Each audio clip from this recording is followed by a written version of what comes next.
Actually, I have not been able to prepare very many slides. Unfortunately, I had some personal emergency.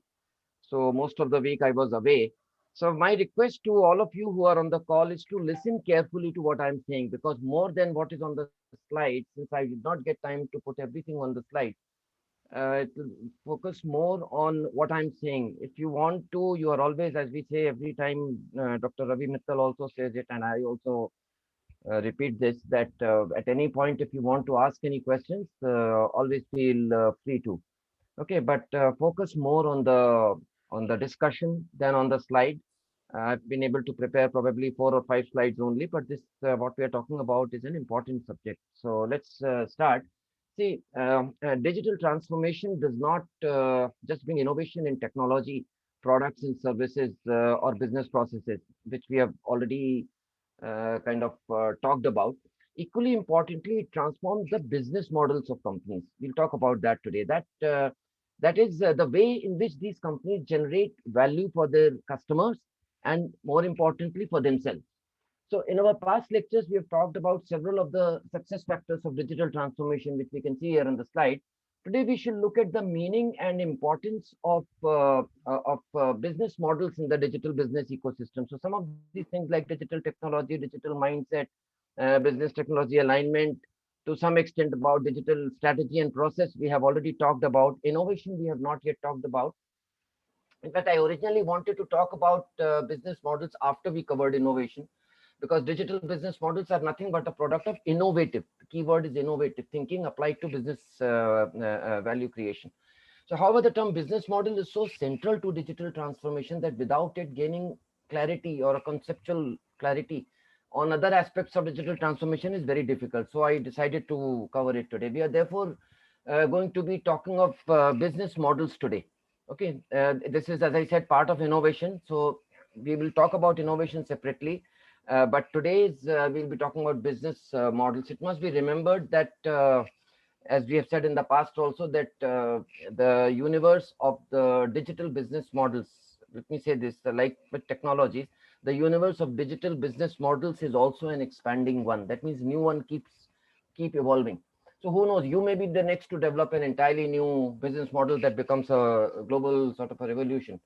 Okay, so one can never say anything. An enterprise undergoing a digital transformation, at least that's my experience, must almost always transform its business model. It can do without transforming its technology, but it has to transform its business model, whether or not other aspects are transformed. So that is the importance of business model, that it is a must for digital transformation. So in the light of this, let us discuss what we mean by a business model and some of the more popular ones in the digital business world today. So we'll move now. So today's topic is disruptive business models, and this is at the center of digital transformation or digital enterprises, as we shall be discussing. So for the benefit of anybody who may have joined subsequent to my starting the lecture, as I was focusing that today I do not have a lot of slides. I may have 4 or 5 because I was not available during the week on account of a personal matter. So focus more and try to listen more to what I'm saying than only on the slides. Slides are there, whatever best I could do, I have done with the slides, but more than slides, I think you'll benefit more by listening and trying to understand what I'm saying. So as I was saying, business models are very critical to the success of the digital enterprise, and hence are a key constituent of its success factors, which we were looking at just now. So we have included business models as part of the innovation success factor. Okay, but it may be helpful to discuss the meaning and importance separately. That is why we are having this class today, which is what today's lecture is about. So while they are come under the broad definition of innovation, it makes a lot of sense to talk about business models separately also. Okay, so that is what we are doing today. Another thing that I would want to just say here before I move to the next slide. See, while we all have a general idea about the meaning of technology, we all know, some of us may know a lot, some of may know less, but we all generally understand what we mean by technology, what we mean by, let's say, processes, what's a process, what's a skill. Okay, we all have our own concept and idea about that. Okay, however, the view on the meaning of business model may not be quite so uniform. We don't have time or the opportunity, unfortunately. But if we went around the class asking everybody how what is their idea of a business model, I'm sure we would get very different answers. So the view on business models is not as uniform as it is about other things like technology and processes. But hopefully by end of today's class, we shall be on the same page with respect to this critical success factor of digital transformation. So that is the point here, that let us also be on the same page with respect to what is a business model, how it is important for digital transformation, what are the different types of this business models, and what influence do they have on the overall exercise or journey of digital transformation. So let us start with what is a business model. Now, Wikipedia, of course, gives a very elaborate definition of business model. It is a very correct definition, by the way. It is an excellent definition, but it is a bit bookish. So I'll just read it out. A business model describes the rationale of how an organization creates, delivers, and captures value to the outside world, or to in economic, social, or other contexts. It may be economic, or it can be other aspects also. So that means delivering value,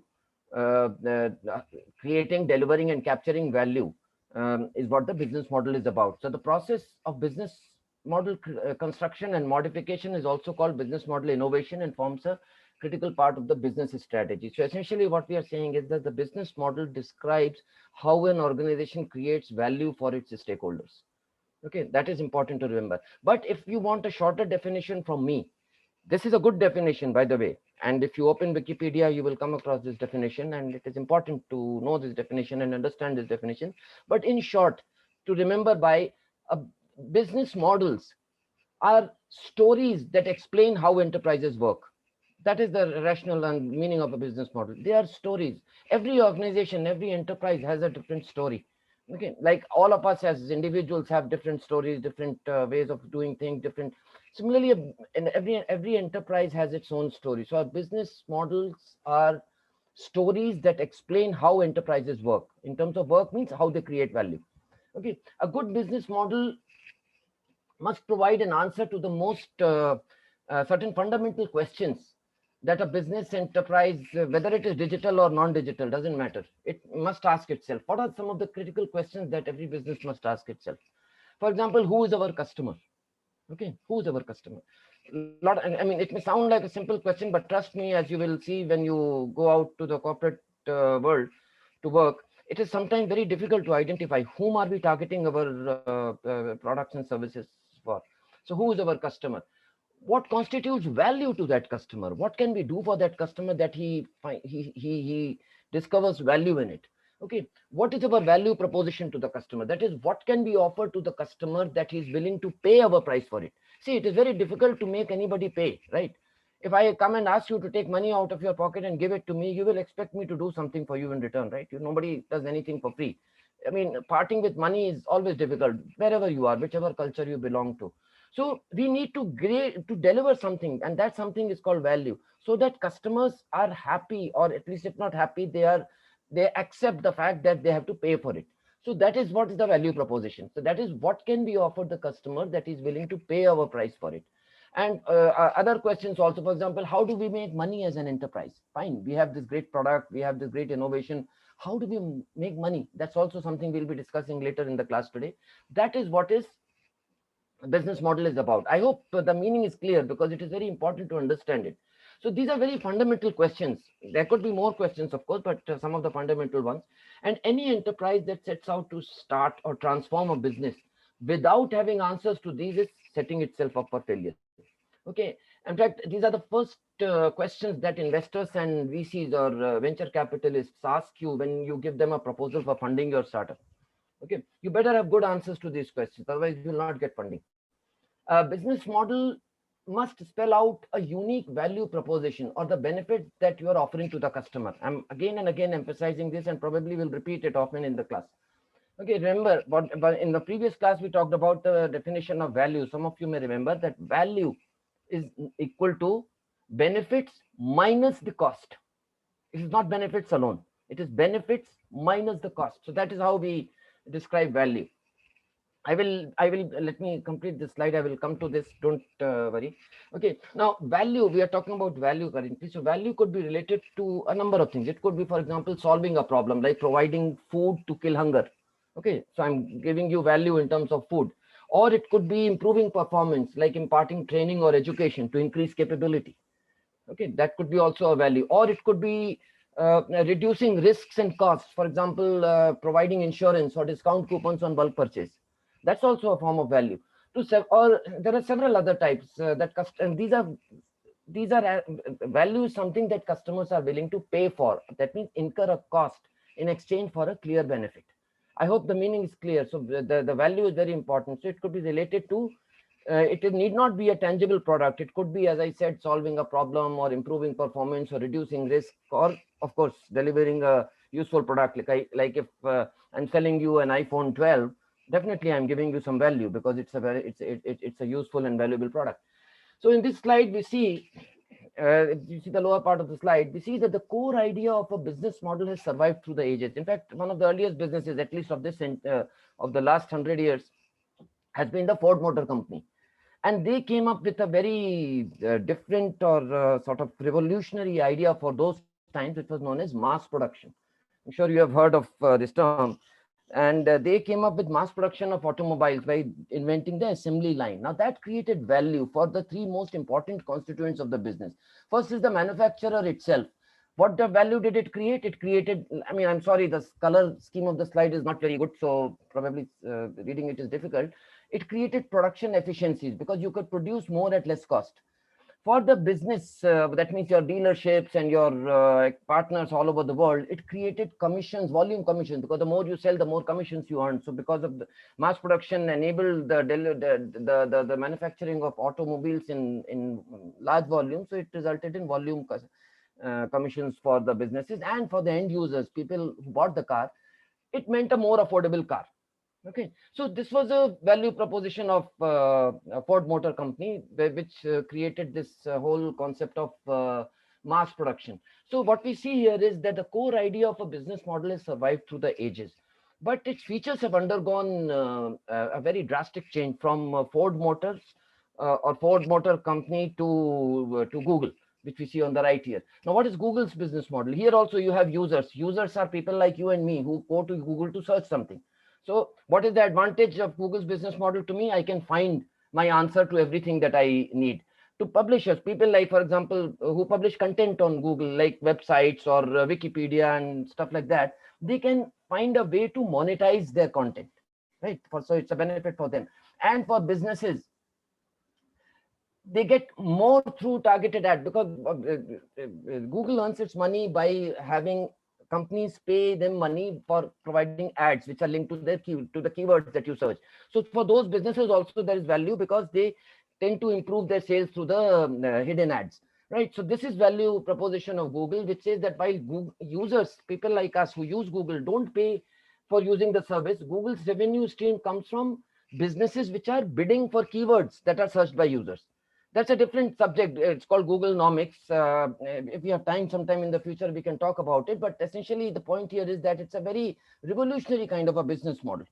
Okay, which is what essentially from while business models have survived through the ages, whether it was Ford Motor Company or Google, the features of the business model have undergone a drastic change. But business model has been there and they will always be there. They will be, and as the businesses go digital, the business models will also become digital. So ever since the dawn of trade between humans, just before we move from this slide, business models have always existed in some form or the other. But how they have, but today, in fact, in today's digital world, as I was saying, in today they have become a core part of the business strategy. The first question people ask about a business is, "What is your business model?" Okay, earlier people never asked that. Now, okay,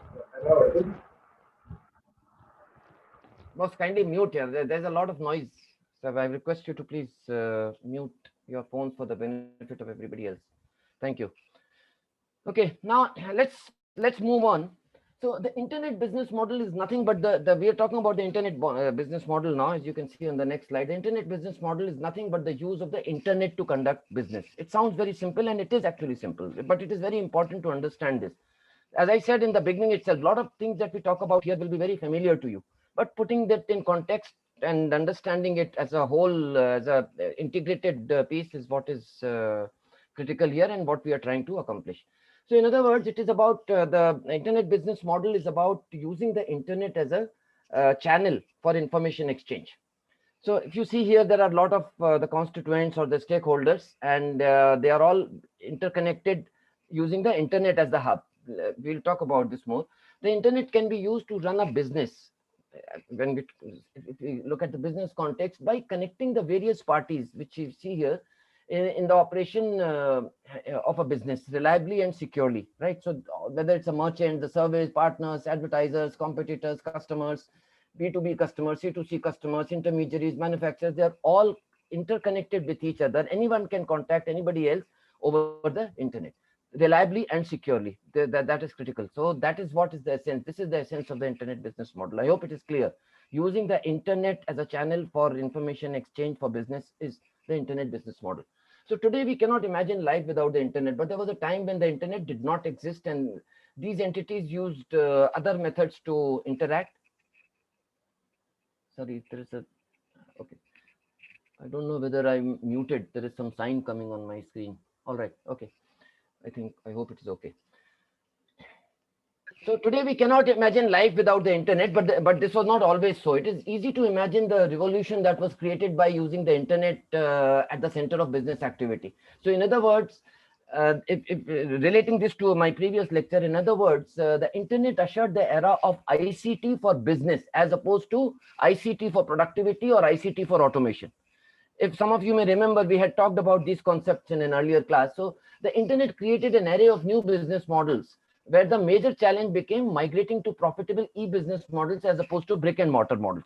I'm sure you all know what is the brick and mortar. Refers to the traditional way of doing business. So a business must create efficiencies in comparison to existing ways of doing business, and it must facilitate complementaries. Now this is an important term, complementaries. Let me explain this with an example, because this is also what it means is that the internet business model does not just mean exchange of business between two parties. Of course it means that, but it also opens up other possibilities which are known as complementary. A good example is banking, which has enabled new business models by using the internet as a channel for facilitating transactions via internet banking or payment gateways, mobile wallets, and so on. As we know, without these modes of online money transfer enabled by banking, e-commerce would not have become possible, right? So e-commerce basically depends on some form of internet banking. So therefore, e-commerce is a complementary of internet banking, right? So that is why the internet business model not only enables people to connect and do business over the internet, it has also unleashed a lot of auxiliary or complementary businesses. So there is no limit to the possibilities that are opened up by the business model. It is limited only by imagination. Sir, Ashish, yeah, there are questions. Okay, yeah, please. sir, so basically, is there a particular format, like one of the format that I have seen of a business model is it's a rectangles are embedded inside a big rectangle, and there are questions that you mentioned initially that what are the Hello. format that companies. Hello, am I I audible? lost the question after you said rectangle. After that, can you repeat that after that, please? Yes, sir. So, is there a particular format for business model that companies have to follow, or the company can define their own business model format? No, there is no format as such. It is only, as I said, limited by imagination. You can, I have that on a slide later on. I will come back to this. But just to, the short answer is there is no format specifically. Yes, you are right. There are certain very critical questions. What I talked about 5 minutes ago were just a couple of examples of some questions. But you need to sit and brainstorm the list of questions that your business model should be able to answer.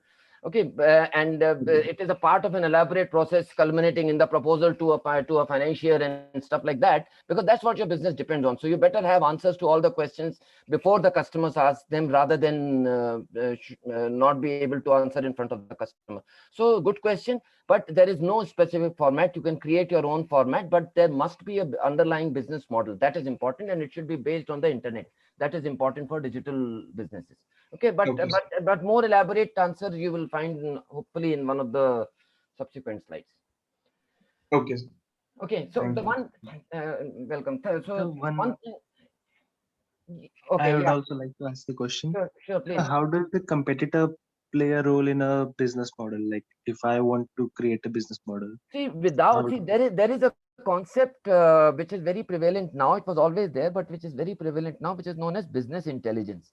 Now, business intelligence is a completely vast area in itself, which is dedicated to the study of how you are placed in your market vis-a-vis your competition.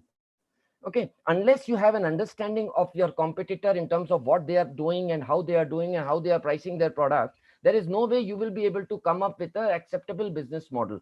So being able to have a complete sort of a ecosystem which includes your competitors, you cannot run your business successfully, and your business model will not succeed without taking competitors into account. Secondly, there are also a lot of industry bodies which constitute competitors also, to ensure that there are no unfair practices which customers take advantage of. So the like-minded companies must come together, including the competition, in order to guard against such things happening. So keeping competitors in the loop is extremely important. Without that, you cannot differentiate your business. Okay, so that is extremely critical. But all these, in fact, these are only some of the stakeholders, I would say. Actually, in the real world, there could be a lot more stakeholders, not all of which I want to put here because I don't want to confuse and cloud your mind with too much. And secondly, they may not be very, very relevant in every case. Okay, so but these are only some of the constituents. And to go back to your question, definitely competitors are a very critical part of the business ecosystem, digital business ecosystem, more and more now as the world becomes more and more digital. Okay, in fact, the one thing that is common to all digital business models is that every one of them, every digital business model, today we are talking about digital business model. Why is it called a digital business model? What is common to the, I mean, again, the two questions that were asked, both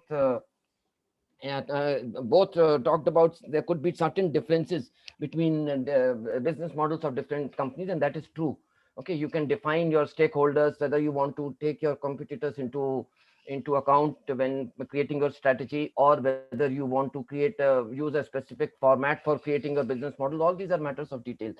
Okay, and they could differ from company to company. Company A may do it, company B may not do it, and vice versa. However, there is one thing that is common to all digital businesses, and that each one of them uses an internet business model. So therefore, this slide is important because it explains what is an internet business model, and I hope it's clear to all of you here what is an internet business model.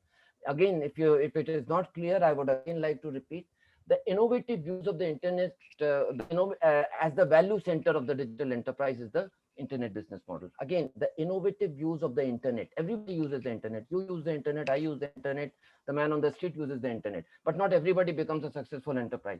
So it is how you innovatively use the internet and technologies around the internet to create a business value for your organization, your customers, your stakeholders, and everybody else that is shown on this slide. That is what is an internet business model. So at the center of the internet business model is the internet. So it is also known as the digital business model. You cannot have a digital business model without the internet at its center. Okay, so that is a very, very obvious concept, but important to emphasize. And therefore, the internet business model, as I said, is at the very heart of digital transformation, which is what we are talking about. And I'm sure you understand now why. An enterprise cannot be said to have transformed itself digitally unless it is using internet business model. Okay, that is, it is using internet to transact business. In fact, the first definition of digital economy was an economy where the internet is used as a channel for business. That was the first definition I came across, I remember, of a digital economy. So that is the sense of the. Okay, so most often it is to, most often, I mean, in fact, in all cases, but probably there could be exception, but most often the internet business model is used to connect with uh, an enterprise with its customers in innovative ways. So I think that's a very, very, very simple and obvious concept, but important to remember that internet business model is what is, because if you talked about this today, we are having this discussion in 2021. If you were talking about this in 2010, I mean, people would find all this very odd. Okay, because internet was used in some businesses, but it was not very popular as a channel for business. But today, almost every business is on the internet, so it doesn't even sound new, which I think is a great success of the internet business model. That it doesn't raise eyebrows. Wow, internet as a business model, I never knew. But few years ago, this is the question that would have been asked. Okay, so that is what. Let us talk about one more very important concept. I hope that in as simple terms as possible, I've been able to tell you about the internet business model, which means connecting the various stakeholders of a business over the internet, okay, to exchange information. I'm not going into the TCP, IP, and client server architecture and all those definitions of the internet. Just using the internet as a cloud, that it is a channel for communication, how it connects the various business stakeholders, and you can conduct business from anywhere, anytime using the internet business model. Now, one of the other important parts here, I mean, it will all come together. This is an important slide, I think. But the last slide is my most important slide, and I wanted to keep about 10 minutes for that. I don't know whether we'll be able to achieve that, but anyway, this is also important. I think you have all heard of the term monetization. Okay, any enterprise, whether it is digital or non-digital, is successful only if it is able to find ways of generating revenues from the products or services offered by it. I hope you understand what I'm saying, and I'm not speaking too fast. Okay, a successful, rather, an enterprise is successful only if it is able to find ways of generating revenues. I mean, you are not creating an enterprise or part of an enterprise to give things away for free, right? You have to find ways of making money for your company. That is, in a sense, that is why you exist as a business. So that is what we'll be talking about in this slide, that the products and the services that you deliver need to be monetized. So that is, people must be willing to pay for the for its offerings, the digital enterprises offerings, and the enterprise must have a way to realize what is due to it.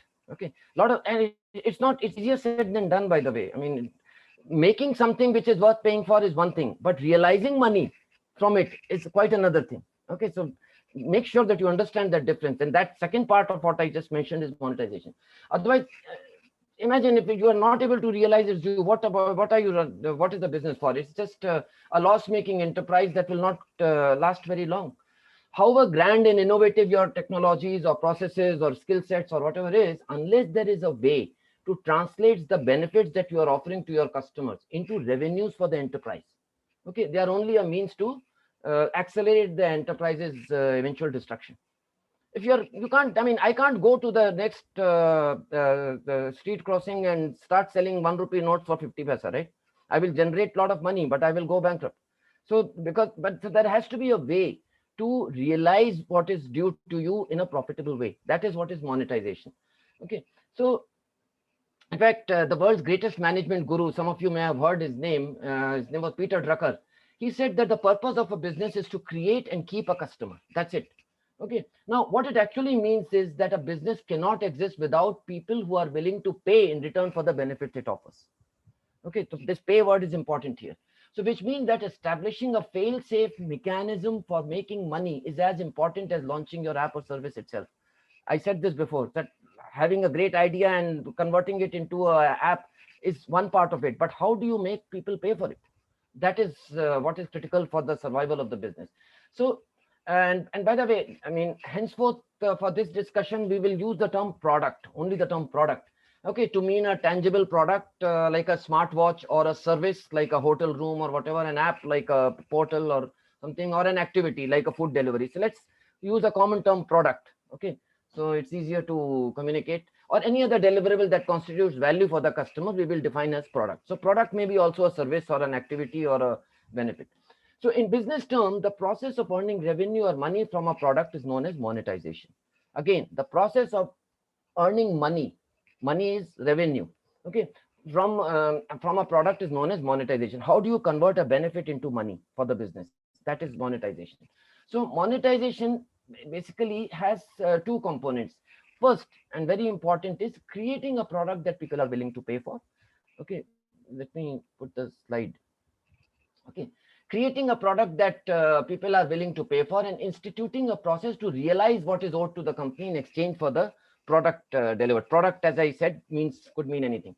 So any money that is not realized against the product that has been consumed constitutes leakage of the revenue. Look at this slide here. I mean, you have launched something. Now, is it just an app like a clock or a notepad or a Minesweeper game which comes free and there is no revenue associated with it?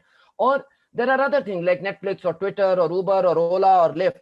These are also apps, but these are monetizable apps. Okay, so that is what brings in the difference between what is monetization, an app that is a business, or is it just an app? So, okay, so is your digital application just an app or is it a business? How can you monetize your app? Is there an opportunity to monetize? I mean, today, if you go to the market with a minesweeper and want to monetize it, probably you won't be able to do it because people are anyway getting it free. So there is no opportunity. So, but if you go with a new idea that benefits people, people might be willing to pay for it. So you may be able to monetize it. But the monetization is equal is the process of making money. Realizing, like for example, when you go to a let us take the example of a telecom company, since that's where I come from. In the case of a telecom company, for example, the monetization happens via postpaid bills, okay, or prepaid recharges. These are the only two ways. Okay, so these companies have perfected the systems that ensure that they get paid for their product. In spite of this, there are events of fraud and theft due to which there is substantial leakage of revenue, which in turn leads to higher cost for honest customers to achieve the recovery of the lost revenues. Okay, so if there is a fraud, the company loses money. How does it recover its money? By increasing the price for its paying customers. So it's a vicious kind of a cycle. Okay, so there was like a telecom company, they have perfected the way. They have a system of billing or a process of recharging, whether you do it online or go to a store to get it recharged, but they know how to make money out of their services. They did not stop just by providing you some cell towers through which you can talk to your friend on the phone or send messages on the phone. They also had to invest a lot of money in being able to monetize that service. So monetization is a critical part of digital business or digital enterprise or digital transformation for that matter. Okay, the two most the what is next here? Okay, I'll come to this. Now, the two most standard modes of monetization up to a few years ago, till let us say about 10 or 12 years ago, have been subscription based, which is fixed charging. Like, for example, we have a library membership, for example. That's a fixed subscription based charging. You pay, let's say, 100 rupees a month and you become a member and you can take some books. They will not charge you anything more. So it's a fixed charging or subscription based model. The other is usage based charging, as we have for, let us say, electricity. It is based on how much you consume, you pay accordingly. So these were the two standard models of monetization. It could be either subscription based or it could be usage based. Okay, usage based again, maybe as we talked about in the telecom example, it could be postpaid or it could be prepaid with a sort of a top up mechanism. Okay, however, not all the current business models that you see on the internet are as straightforward as to fall in one of these two types. A product like, for example, Google Maps, it is such a wonderful product, such an intelligent software. In fact, I still think that it is one of the most intelligent software for softwares that I have ever come across, but it is free. I mean, when we use it, we don't have to pay for it. A product like Google Maps, for example, is not built to you based on either usage or subscription. You don't pay for it. Okay, so therefore, a third category has overtaken the above modes of advancement of the digital way of doing business. I mean, somebody would have spent a lot of money, time, resources into developing something like a Google Maps. How do they get paid for it? Okay, so this is of course the what we are talking about. The third mode is the advertisement-based model of billing, where the end user is insulated from paying for the service, but must endure advertisements by companies that are willing to pay on behalf of the customer in exchange for watching their ad. I mean, the ad could be in the form of an actual ad, or it could be, for example, if you search for a spectacle shop, a particular spectacle shop may appear because those guys have paid money to Google to come up first in the search for spectacle shops. So it is also an indirect way of advertising. So the model for ad-based monetization is shown here on the, if you see the picture on the right, you can go through it at your leisure. In the interest of time, I don't want, but because it is quite straightforward. There are 4 or 5 important constituents. One is the advertisers. Okay, one is the actual business. It could be Google, it could be your startup, it could be any other business. There is money paid to the content publisher, it pays, and the content publisher in turn provides some content which is useful to the users. Now the users get ad impressions, which is basically a result of the research into the behavior of users. So they can create ads which are tuned to the requirements of the users, and this input goes to the advertisers and the cycle continues. In the process, the users also generate data which is collected by the enterprises. In fact, some of you may remember recently companies have been able to gather a lot of data about their end users. It also led to a controversy. We have all heard about the controversies regarding infringement of privacy by Facebook and WhatsApp. It was this model at play, the usage data being given to the digital enterprises in order to generate ad-based revenue, because that is what is this level, this mode of monetization is based on. So they need the usage data. Without that, their monetization model will fail. Okay, so that is why they are fighting tooth and nail in all countries of the world, okay, which have privacy laws to basically allow them to get user data, which in turn helps them generate money. Okay, that's the simple. Okay. So recently, in fact, a private. Okay, I think there is some more things that I want to say, but I'm not sure that there is time for that. But okay, so this gathering data of customers has enabled companies. One thing which is very important, it is coming out of this, which we must touch upon, is that it has enabled companies to target. The keyword is target in quotes, target their ads based on the customer's preferences. Okay, or his past patterns of buying or his location, etc. It is not. It is a very smart move actually, which has prompted companies to look at customer data as a critical business asset. So if I am fond of Chinese food, I will get ads for Chinese food. I will not get the ads for let us say the McDonald's or burger. Okay, so a free app therefore is not actually free. What all this means is someone is paying for it, and if you happen to click on an inserted ad because it interests you, the original company gets paid more, as the payment is based on almost always on something which is known as a PPC model, which is pay per click.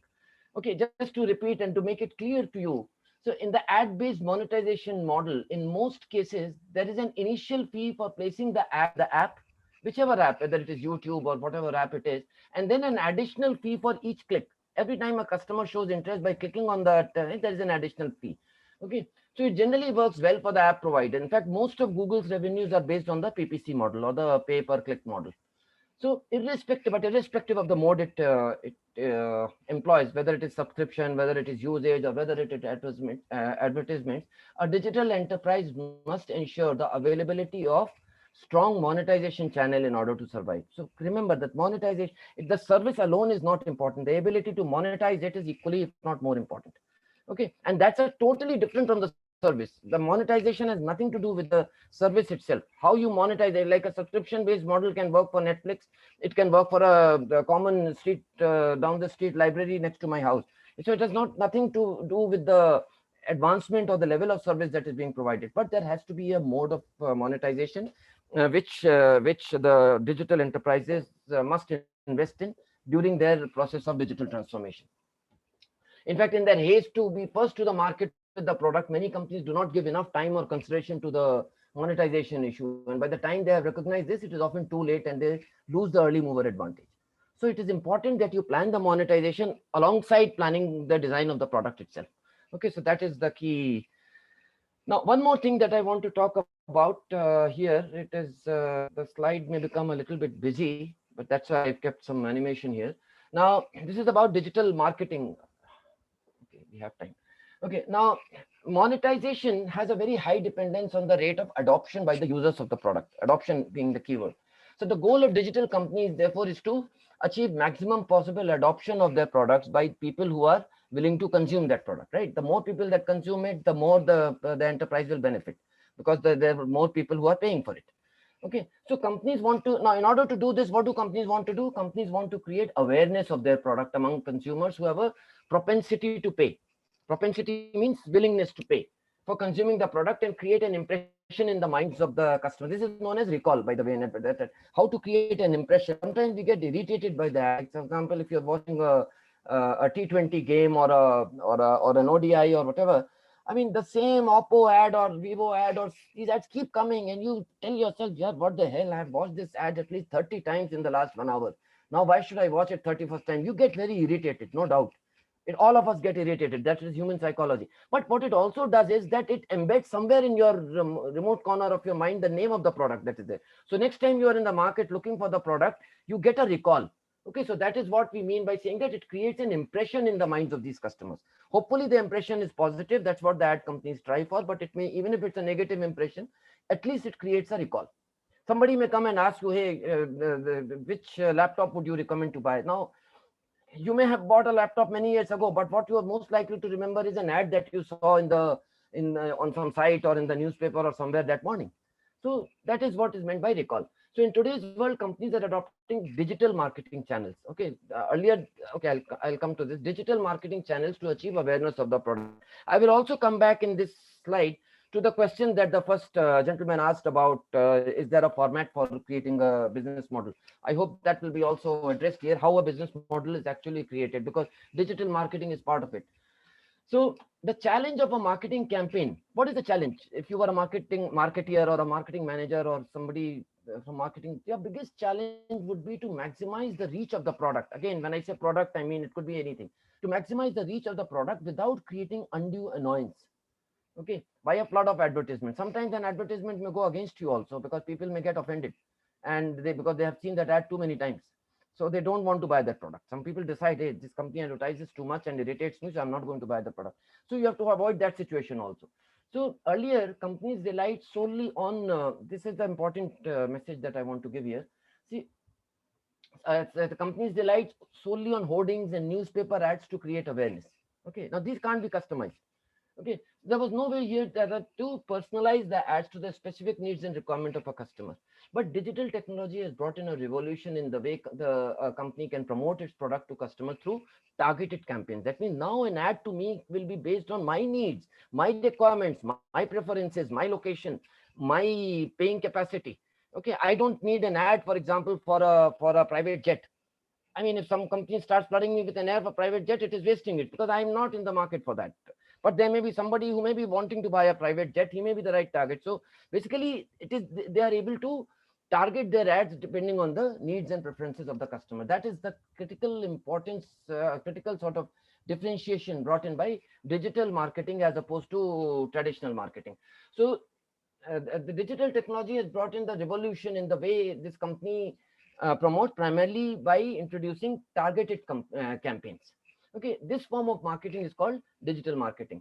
It relies on the data which is gathered through various means, for example, like CRM when you interact, or the customer relationship management tool, or social media, or business intelligence and market research, call centers, etc., and use it to personalize the marketing effort or campaign according to the needs and preferences of the customer. I hope I have emphasized it enough number of times for you to make sense of it.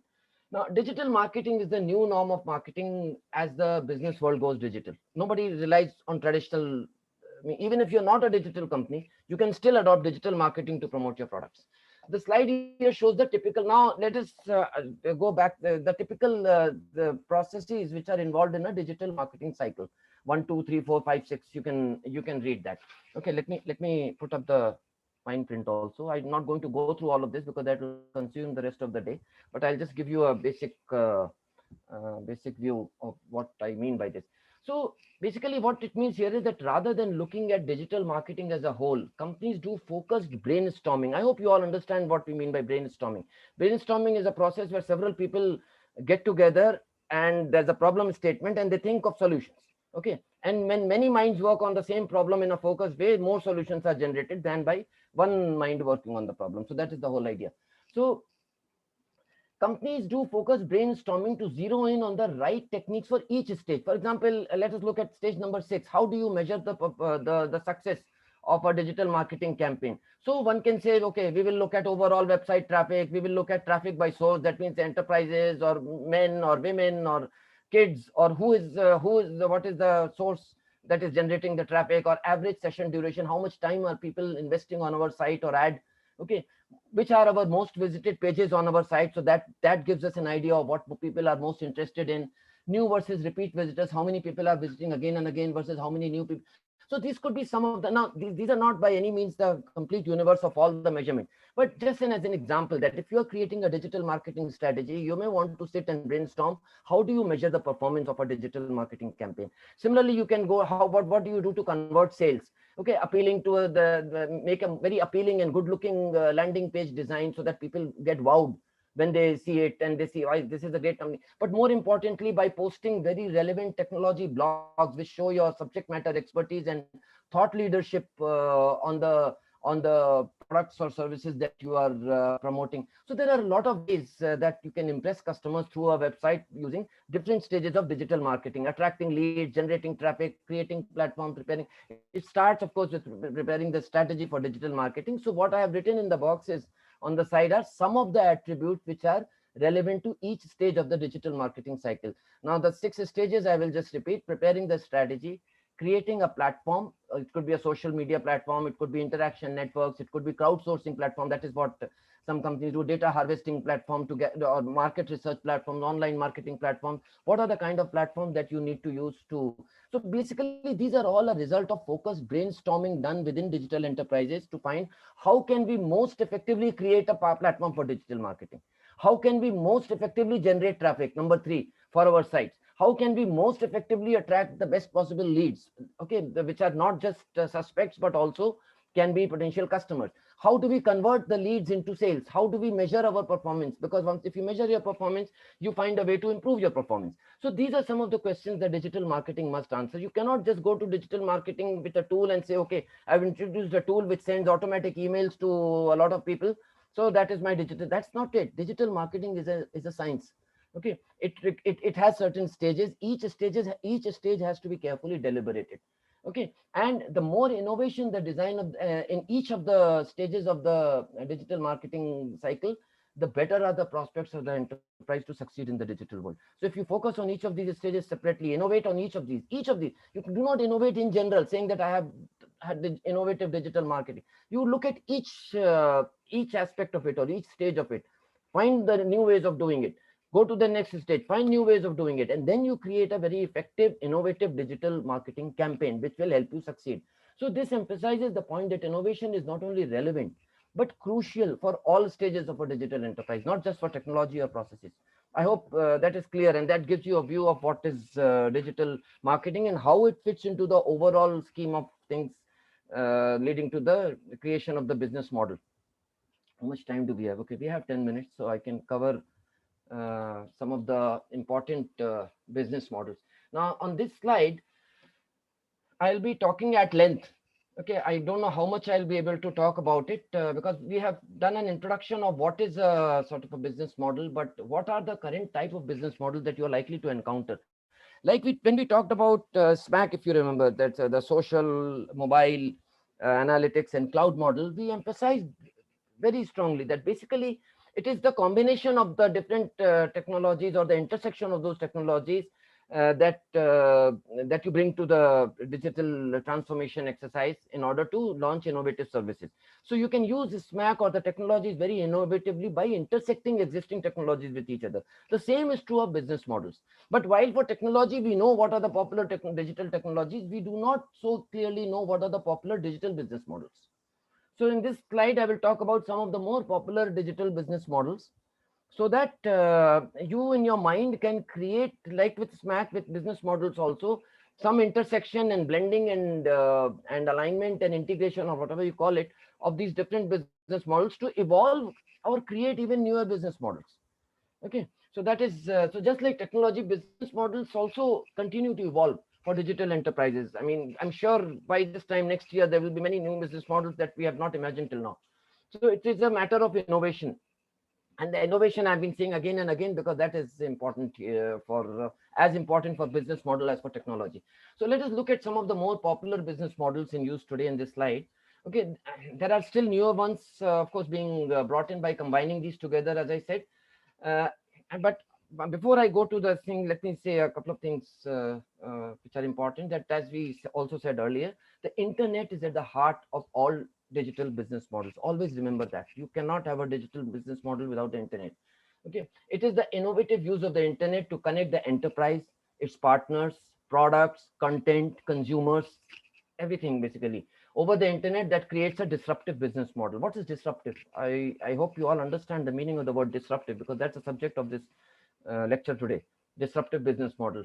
So just to get on the same page with respect to the meaning of disruptive, I'm not sure how to define the word, but according to me, disruptive, by disruptive we mean something which is new or as yet untested type of model, but which has the potential to replace existing models, okay, and become the dominant existing model through its innovative design. I hope that definition of disruptive is something that is new, something that is as yet untested, but yet something that has the potential to replace and revolutionize the existing types. It may not as yet be untested type, it may be even a tested type, but it has not been very prevalent in the past, but may become more prevalent in the future. So therefore, it is also disruptive. So I hope that meaning of disruptive is clear. So let us start with some of the new types of, some of the prevalent, I won't say new because some of these are very old, but some of the prevalent type of digital business models. First is the freemium model. Now, I think every model that I'll talk about, I'm sure most of you, or in fact, all of you would have heard about already. There's nothing new because you are all born in the digital age. Okay, unlike somebody, unlike me who has to learn and adapt to the digital age. So, freemium model. This is the term is becoming common. What is the freemium model? In fact, it is one of the most frequently used business models. The consumer receives basically a basic product or service which is free of charge. Okay, for premium function, the customer must pay. It is simple. So this way you can quickly reach a broader customer base. You can scale your business into new markets. You can generate new income when you convert free customers into paying customers. So basically the key for here, there's an important thing that you must consider. You need to find a free solution that is attractive to a customer, but is also not perfectly satisfying, that he will never move to a paid model, right? So that they are willing to pay for the premium. So the free has to be attractive enough for the customer to get him into adopt, but not so good that he never feels that there is a need for a premium model, in which case there is no revenue for the company. So but this is still becoming very popular. Some examples of course are Spotify and LinkedIn. I'm sure all of you are on LinkedIn. Now LinkedIn has a very popular premium version which is far richer than the common version. So basically, I trust that in fact most of the games and so much common software that you download from the internet is based on the freemium model. They give you a basic version, and or they give you a free X number of days of free trial, and when you want to use it more, you have to pay. Okay, so this is basically known as the freemium model. Next is the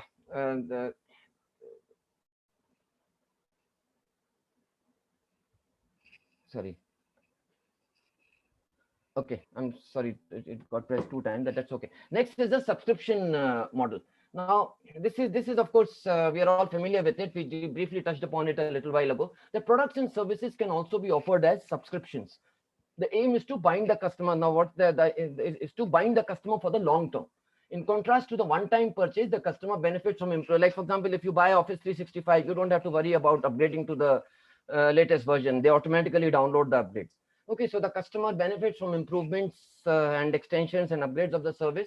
The subscription model is very powerful because it allows you to generate income over time and grow your company without too much uncertainty. I mean, you have a fixed customer base who are going to renew. So there's not much uncertainty. Most businesses rely on getting new customers. In a subscription model, you don't need to rely on getting new customers. You need to depend only on retaining your old customers, and whatever new customers that you get are a bonus. Okay, so that is the beauty of the subscription model. Next, which is already displayed here, is the free offerings model. Now, free offerings. This is sounds most okay. So a model that has gained in popularity. We briefly touched upon it, especially through Google. For many companies or entrepreneurs, this is also a very incomprehensible. Incomprehensible. You don't understand. Hey, how can these guys offer so much for free? That is why it is incomprehensible. So for many entrepreneurs, if we can't adopt this because it is a free. Actually, it is not free. This is the most incomprehensible business model, but it has a great potential for some services. Okay, such business models usually evaluate customer data for advertising potential, and they earn money through advertisers. So it is not, it may be free to you, but the companies that are offering it definitely do not do it free. They get money from a different source because they offer services and then they gauge the potential for monetizing those services through ads. Okay, so that is what is the free offering model. A lot of companies, it is becoming popular because it is very attractive to the end user. Okay, so that is why the adoption rate is so high for services like Google Maps or WhatsApp and Instagram and all these things, because they're all based on this. Okay, then we have okay, the marketplace model. Now try and understand. I know it is that at a first instance it is very difficult to grasp so much together, but it is not easy. We are all familiar with it. So the name should ring a bell. Marketplace model. Marketplace is what? Where people sell and buy. That's what's the marketplace. So when you make the marketplace digital, when you use digital way to connect the seller and the buyer on a common platform like Amazon or Alibaba, you have the marketplace model. Okay, so monetization in the marketplace model is usually achieved by commissions or through fixed transaction costs, etc., that an Amazon may recover from its sellers. But this is basically a simple model which connects the seller and the buyer over the internet. This is the marketplace model. Next we have, okay, I'm sorry, it's a typo here. It is not a shared economy, it should be sharing economy. Okay, so the sharing economy refers to products, or as we refer to goods and services, that can usually only be purchased or made available for a limited period of time. Okay, you're not buying something, you are letting it, letting as in sublet, or you let out a house that way.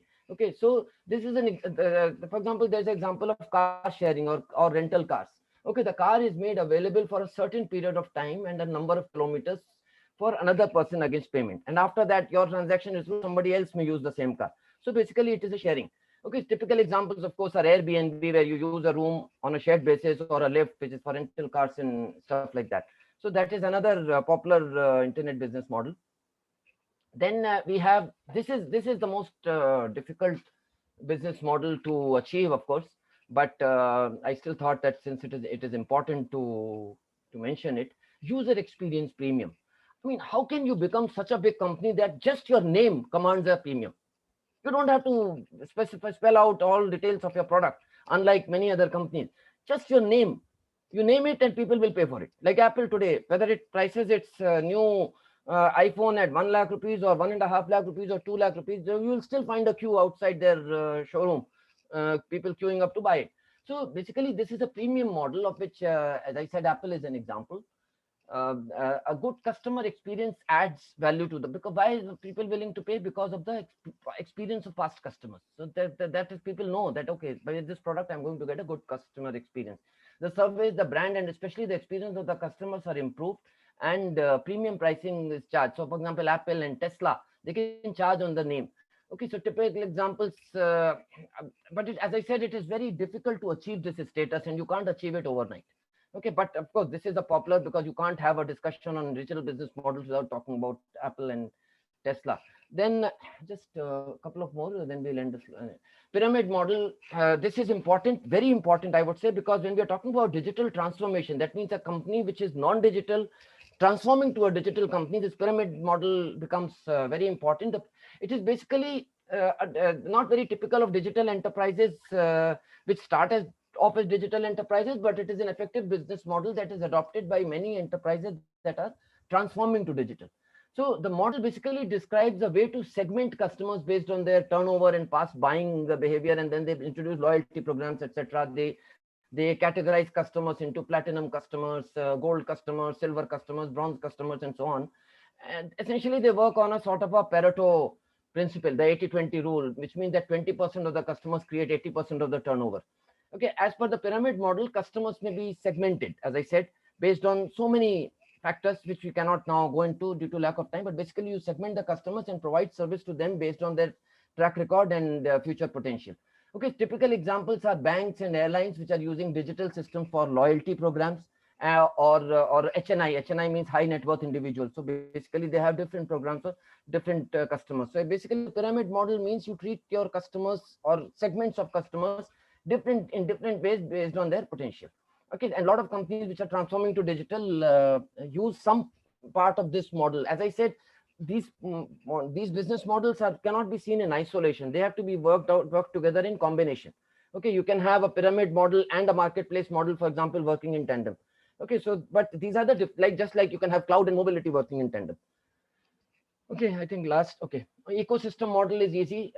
Most of you are familiar with it. That is to bind customers to an ecosystem in the long term through a lock-in process. Okay, is a dream for for most enterprises, but it doesn't really happen. For example, if you have a mobile phone from Apple or Android, you are probably included in that ecosystem. When you go to buy new hardware or software, you will first check, hey, is it on Apple? Is it on Android? Because that's what I have. So basically, by buying a particular thing, you are logged into that ecosystem. So you'll go on buying products which are compatible with that ecosystem. So of course, as I have written here, Apple and Google are examples of the ecosystem model. And I think the last one, which is again, okay, on-demand model. This is also very attractive, if you ask me, model for digital, as far as digital business models goes, the on-demand model. The on-demand model fulfills customer demands on the basis of immediate, the keyword is immediate access to goods and services. Okay, it's a business model which is driven, which companies like Uber use. So it basically it places a premium on the customer's time. Okay, by removing restrictions on availability slot. For example, earlier if you wanted to watch a movie, you had to check the timing, then go at a particular time, or for even now, for example, for railways, for commercial flights, you cannot avail it at any time on demand. You have to conform to certain timings which somebody else has fixed, and you have to conform your schedule to their schedule. As opposed to the demand model, where, for example, with Uber or with Prime Video, you can avail a service based on your demand, your time, your availability.